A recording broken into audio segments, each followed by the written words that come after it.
All right, when we're back, my next guest is best known from the films Cider House Rules and Clueless. He's now starring in the play The Shape of Things at the Promenade Theater right here in New York City. Please welcome Paul Rudd.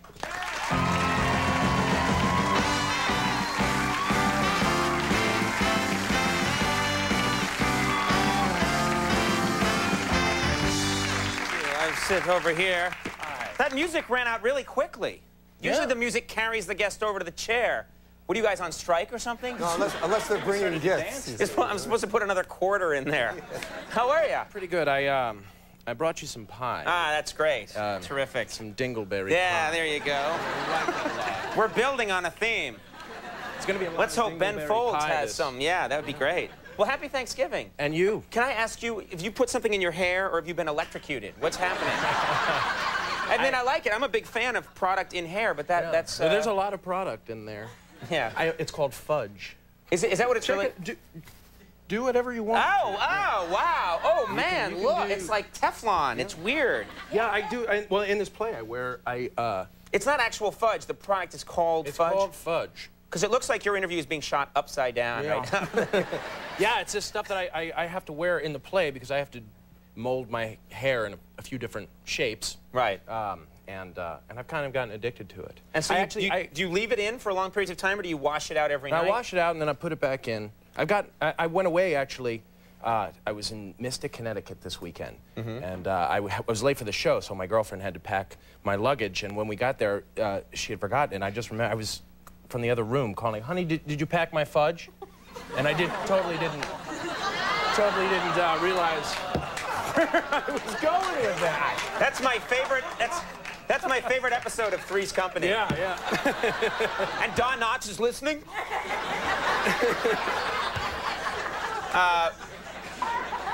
Happy Thanksgiving, though, in all sincerity. It is nice to have you here. Where are you going to celebrate? Do you have some place you can go? Or are you going to... I'm going to this bar called Molly's. Molly's Shabin. Is this a sad thing that you're going to a bar, or is it a happy thing?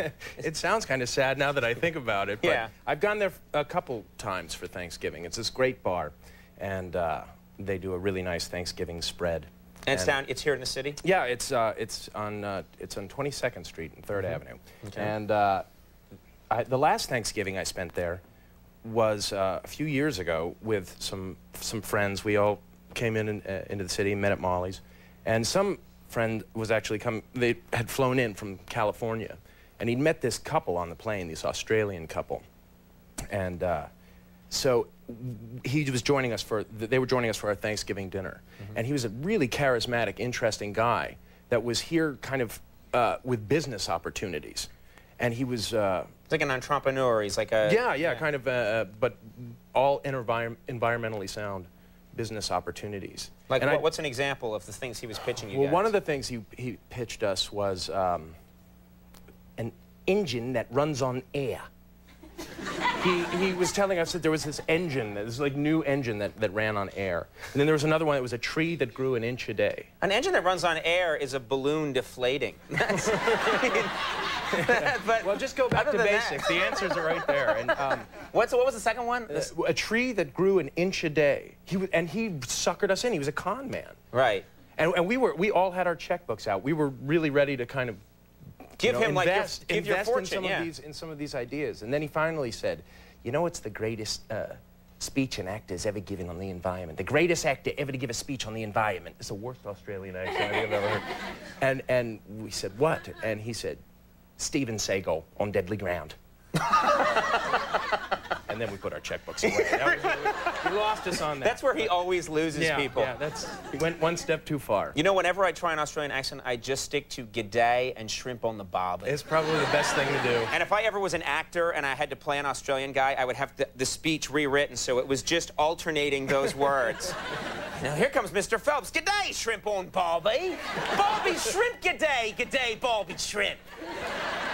And they'd have to chyron what the hell I was talking about. Or you could also just say, Australian for beer.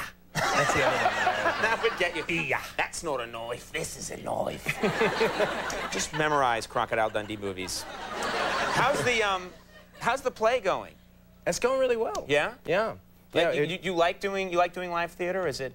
Because I always think that would be kind of scary. Here, if something goes wrong, I can edit it. Yeah. That's not actually true. We don't have the money for that. But, but someday. It can be, yeah, a little embarrassing sometimes when things happen that aren't supposed to, and you can edit it out. Last month, Rachel Weisz, Gretchen Mol, and Frederick Weller, the four of us are doing this show, but Rachel Weisz and I had this scene in bed, and we're laying in bed and the sheets are covering us, and we're both in boxer shorts, so it doesn't really matter anyway. But we're kind of playing around. It's a sweet scene, and the sheets actually had fallen down, and I had my leg up, and I was talking to Rachel over here, and didn't quite realize until I heard some rumbling from the audience that my leg was up and my boxers were hanging down. And it's, you know, everyone has the fly down on stage story, but I was actually just kind of hanging brain. I was really just all out there. And maybe my least favorite phrase ever. You know, or most favorite. It's hard to know. It's so least favorite, it's coming back around to most favorite. I've been on the show, what now, 4 minutes. I think we've had Pack and Fudge, Hangin' Brain, and Dingleberry. And that's might be a new record for... Sadly, that isn't even close to the record on this show. The dirtiest show on television, yeah. So wait, what do you do when you realize you're... I'm going to just join in here. When you realize you're hanging brain in that situation, what do you do? You get the sheets back over you, first of all. Right. And then you just try and play out the rest of the scene, knowing the entire... the other thing, too, it wasn't just brain. It was everything. All right, okay. I don't want to know... I don't want to know what your euphemism for the rest of it is. You know brain I mean? stem. No.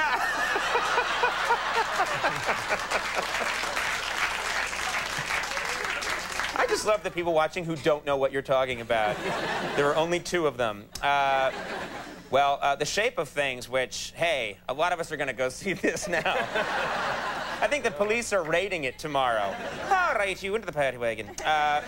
It's playing at the Promenade Theater in New York City. Paul, thank you for being here. Thank you very much. Especially on this day. Paul Rudd, everyone. We'll take a break when we come back. Ben Folds, stick around.